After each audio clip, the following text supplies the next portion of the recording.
ना कोई भाषा थी, न समाज, न ही पहचान था। बस अपने अस्तित्व के लिए लड़ता हुआ एक शिकार करता जीव। न उसे कल की चिंता थी, न भविष्य का कोई सपना। हर दिन एक जंग थी, भूख, डर और मौत से। यहीं से शुरू होती है जानवर से इंसान बनने का सफर। और उस सफर की सबसे पहली गूंज गूंजती है उन पुरानी गुफाओं की दीवारों पर। आज से अरबों साल पहले का वो समय जब धरती पर कोई इंसान, जानवर, पेड़ पौधे, यहाँ तक कि कोई भी जीवित प्राणी मौजूद नहीं था। सिर्फ एक उबलता हुआ आग का गोला जो सूरज से भी ज्यादा खतरनाक लग रहा था।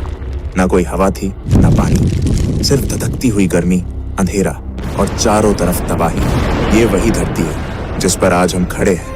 लेकिन तब इसका वातावरण इतना विषैला और गर्म था कि जीवन का कोई सवाल ही नहीं उठता था। धीरे धीरे लाखों साल बीत गए। धरती ठंडी होने लगी, ज्वालामुखी शांत होने लगे और धरती का पहला समुद्र बना। इन समुद्र में विभिन्न रासायनिक पदार्थ एक दूसरे के संपर्क में आने लगे और एक अद्भुत प्रक्रिया की शुरुआत हुई, जीवन की प्रक्रिया। पहले पहल सूक्ष्म जीव बने, जिन्हें हम प्रोकैरियोटिक कोशिकाएं कहते हैं। ये इतने छोटे थे कि उन्हें देखने के लिए माइक्रोस्कोप की भी जरूरत पड़ती। ये प्राणी ही जीवन की पहली कड़ी थे। कोई हाथ पैर नहीं, कोई दिमाग नहीं, बस एक सरल कोशिका जो जीवन के पहिए को घुमा रही थी। धीरे धीरे प्रोकैरियोटिक जीवों ने खुद को विकसित किया और यूकैरियोटिक जीव अस्तित्व में आए। अब जीवन सिर्फ एक कोशिका तक सीमित नहीं था, बल्कि कई कोशिकाएं मिलकर एक शरीर का निर्माण करने लगी थी। फिर समय के साथ धरती का वातावरण बदलता गया। पृथ्वी में ऑक्सीजन की मात्रा बढ़ने लगी और समुद्र जीवों से भरने लगे। फिर आया एक ऐसा समय जिसने जीवन की दिशा ही बदल दी। इस दौरान हजारों नई प्रजातियां एक साथ विकसित हुईं। जटिल जीव जैसे मछलियां, कीड़े, जेलीफिश और कई अनोखे समुद्री जीवों का आगमन हुआ। रीढ़ वाले जीव पहली बार दिखने लगे। जीवन तेजी से विकसित होने लगा और फिर कुछ जीव पानी से बाहर निकलकर धरती पर भी अपने पैर जमाने लगे। कुछ मछलियां विकसित होकर उभयचर यानी एम्फिबियंस बन गईं, जिन्हें पहले पानी और फिर धीरे धीरे जमीन पर रहने की ताकत मिली। फिर आए सरीसृप यानी रेप्टाइल्स। ये वो जीव थे जिन्होंने धरती पर राज करने की शुरुआत की। इन सभी के बीच धीरे धीरे विकसित हुआ एक ऐसा समूह जिसने आगे चलकर पृथ्वी के सबसे बड़े साम्राज्य को जन्म दिया, डायनासोर। धरती का सबसे दिलचस्प दौर जब डायनासोर पूरी पृथ्वी में राज करते थे, जो लगभग 23 करोड़ साल पहले शुरू हुआ था। डायनासोरों की दुनिया सिर्फ एक जैसे विशाल जीवों की नहीं थी, बल्कि ये एक पूरी जैव विविधता से भरी दुनिया थी, जिसमें हर प्रकार का डायनासोर अपनी एक अलग पहचान और भूमिका निभाता था। कुछ डायनासोर शुद्ध रूप से शाकाहारी थे, जैसे ब्रैकियोसोरस, जो अपनी लंबी गर्दन से आसमान छूते पेड़ों की ऊंचाई तक पहुंच जाते और वहां के पत्तों को आराम से चबाते थे। इनके विशाल शरीर और शांत स्वभाव के बावजूद इनके चारों ओर हमेशा सतर्कता बनी रहती थी, क्योंकि शिकारी हर कोने में छिपे होते थे। वहीं ट्राइसेराटॉप्स जैसे डायनासोर अपने बड़े और मजबूत सींगों के साथ नजर आते थे, शांत स्वभाव वाले, मगर जरूरत पड़ने पर अपने दुश्मनों से टकरा जाने वाले योद्धा। दूसरी ओर मांसाहारी डायनासोरों की दुनिया कहीं ज्यादा खौफनाक थी। टायरेनोसोरस रेक्स को कौन नहीं जानता, विशालकाय जबड़े, नुकीले दांत और राक्षसी ताकत, जिसने इसे अपने समय का सबसे खतरनाक शिकारी बना दिया था। पर इससे कम खतरनाक नहीं थे वेलोसिरैप्टर्स, जो आकार में भले ही छोटे थे, मगर चालाकी, तेजी और टीम वर्क से अपने शिकार को चौंका देते थे। लेकिन डायनासोरों की कहानी सिर्फ धरती तक सीमित नहीं थी। कुछ ने आसमान में उड़ान भरी, जैसे प्टेरोडैक्टाइल्स और क्वेट्ज़लकोअट्लस, जिनके पंख इतने विशाल थे कि लगता था जैसे पूरा आकाश ही उनके कब्जे में हो। ये उड़ने वाले डायनासोर शिकार करने के लिए या लंबी दूरी तय करने के लिए आसमान में इधर उधर मंडराते रहते थे। और वहीं जब नजरें समंदर की गहराइयों में जाती हैं, तो वहां भी डायनासोरों जैसा जीवन मौजूद था। मोसासोरस जैसे समुद्री शिकारी अपनी ताकतवर पूंछ और जबड़ों से पूरे समुद्री जीव जगत पर राज करते थे, जबकि प्लीसियोसोरस अपनी लंबी गर्दन और तेज तैराकी के साथ गहराइयों में शिकार की तलाश में निकलते थे। यानी डायनासोरों का युग धरती, आकाश और समुद्र तीनों में फैला हुआ था और हर जगह वे अपनी अपनी दुनिया के बादशाह थे। डायनासोरों का साम्राज्य करीब 18 करोड़ साल तक चलता रहा, लेकिन फिर करीब 6.5 करोड़ साल पहले धरती पर एक विनाशकारी घटना घटी। एक विशाल उल्कापिंड मेक्सिको के युकाटन प्रायद्वीप से टकराया। इस टक्कर की ताकत इतनी जबरदस्त थी कि उसने आसमान में धूल और राख का अंधेरा फैला दिया। सूरज की रोशनी धरती तक पहुंचनी बंद हो गई। तापमान गिरने लगा और सबसे पहले असर पड़ा पेड़ पौधों पर। जंगल धीरे धीरे सूखने लगे। जब पेड़ पौधे नहीं बचे तो शाकाहारी जीव भूख से मरने लगे, और जब शाकाहारी खत्म हुए तो मांसाहारी भी ज्यादा दिनों तक टिक नहीं पाए। धीरे धीरे बड़े जीवों की प्रजातियां एक एक कर खत्म होने लगीं। ऐसा लगा जैसे पूरी धरती की जीवन का कड़ी टूट रही है। और यहीं पर खत्म हो गया डायनासोरों का करोड़ों साल पुराना साम्राज्य। मगर इस तबाही के बीच धरती एक नई शुरुआत की तैयारी कर रही थी। एक नई सभ्यता, नए जीव और अंततः इंसानों का युग शुरू होने वाला था। डायनासोरों के विनाश के बाद धरती पर एक नया अध्याय शुरू हुआ। करोड़ों सालों तक दबे, छिपे और भय में जीने वाले छोटे छोटे स्तनधारी जीव अब मुक्त थे।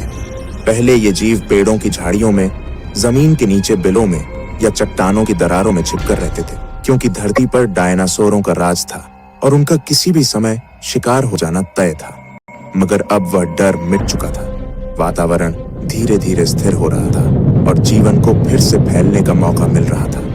इन स्तनधारियों की खासियत थी कि इनके शरीर पर फर था, जिससे ये तापमान के बदलते हालात में खुद को बचा सकते थे।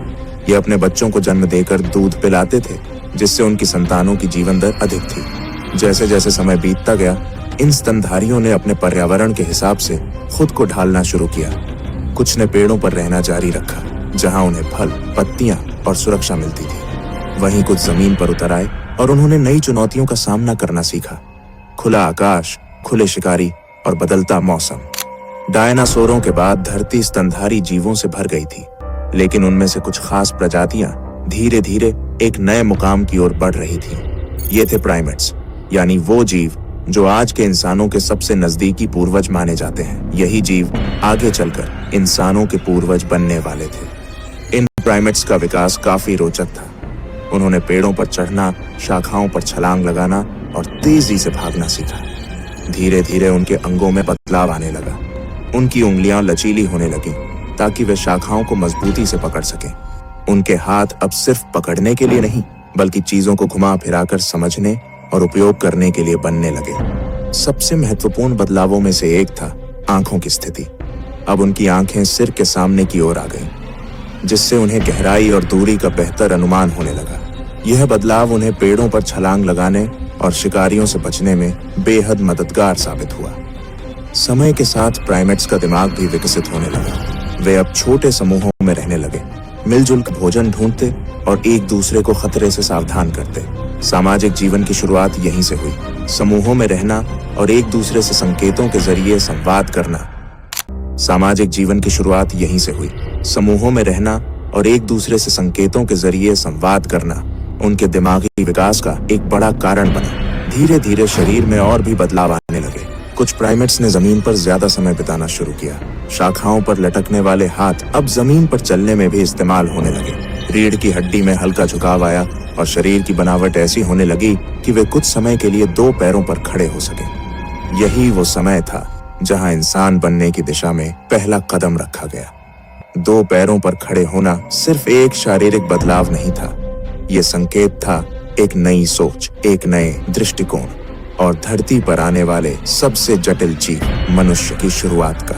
आज से लगभग 20 लाख साल पहले इंसानी विकास की यात्रा ने एक नया मोड़ लिया। होमो इरेक्टस का उदय हुआ, जिसका अर्थ है सीधा खड़ा होने वाला मानव। यह हमारे पूर्वजों की इवोल्यूशनरी कड़ी में एक बेहद अहम पड़ाव था। होमो इरेक्टस न सिर्फ दिखने में पहले के प्राइमेट्स से अलग था, बल्कि इसकी क्षमताएं भी कहीं अधिक विकसित थीं। इनका मस्तिष्क पहले की तुलना में बड़ा और अधिक जटिल हो चुका था, जिससे सोचने, समझने और समस्याओं को हल करने की क्षमता बढ़ी। इनकी सबसे खास बात थी इनका शरीर। ये पूरी तरह दो पैरों पर सीधा चल सकते थे, जिससे इन्हें लंबी दूरी तय करने में आसानी होती थी। होमो इरेक्टस ने न सिर्फ चलना सीखा, बल्कि अपने हाथों का इस्तेमाल औजार बनाने के लिए करना शुरू कर दिया। पत्थर को तराश कर हथियार बनाना, लकड़ियों से साधारण उपकरण तैयार करना, ये सब उनके जीवन का हिस्सा बन गया था।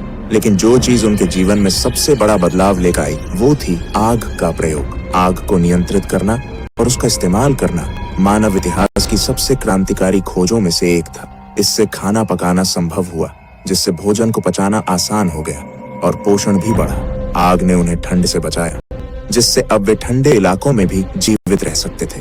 और सबसे अहम, आग ने उन्हें रात के अंधेरे और जंगली जानवरों से सुरक्षा दी। इस सब के साथ साथ एक और सामाजिक बदलाव हुआ। अब लोग आग के चारों ओर इकट्ठा होने थर नहीं, बल्कि हाथ कुल्हाड़ी, नुकीले भाले और पत्थर की चाकू, खुरचनी जैसे औजार तैयार किए जाने लगे। ये सिर्फ औजार नहीं थे, बल्कि यह इस बात का प्रमाण थे कि इंसान का दिमाग अब पहले से ज्यादा विकसित हो रहा था।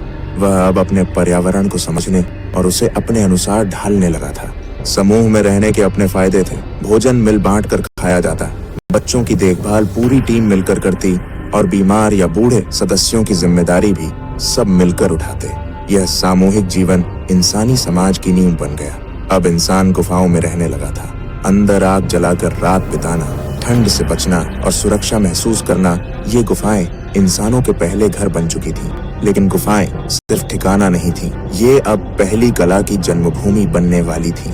दुनिया भर की पुरानी गुफाओं में आज भी ऐसे चित्र मिलते हैं जिनमें हिरन, भैंसे, हाथी और इंसानों की आकृतियां उकेरी गई हैं। इन चित्रों ने इतिहास को एक नया आयाम दिया, क्योंकि अब इंसान केवल जी नहीं रहा था, वो सोचने, महसूस करने और अपनी भावनाओं को व्यक्त करने लगा था। ये पहली बार था जब मानव ने अपने विचारों को दीवारों पर उकेरना शुरू किया और यहीं से कला, संस्कृति और आगे चलकर पूरी सभ्यता की शुरुआत हुई। अब हम उस निर्णायक मोड़ पर आ पहुंचे हैं जहां होमो सेपियंस सिर्फ शिकार करने वाले जीव नहीं रह गए थे। अब वे धीरे धीरे इंसान बन रहे थे, एक ऐसा जीव जो सिर्फ जीने के लिए नहीं, बल्कि महसूस करने, बोलने और समझने के लिए भी जीवित था। भाषा कोई एक दिन में नहीं बनी, यह भी लाखों सालों में धीरे धीरे विकसित हुई। शुरुआत हुई इशारों से, हाथों, आंखों और चेहरे के हाव भाव से। अगर आपको ये इंसानी विकास की कहानी पसंद आई हो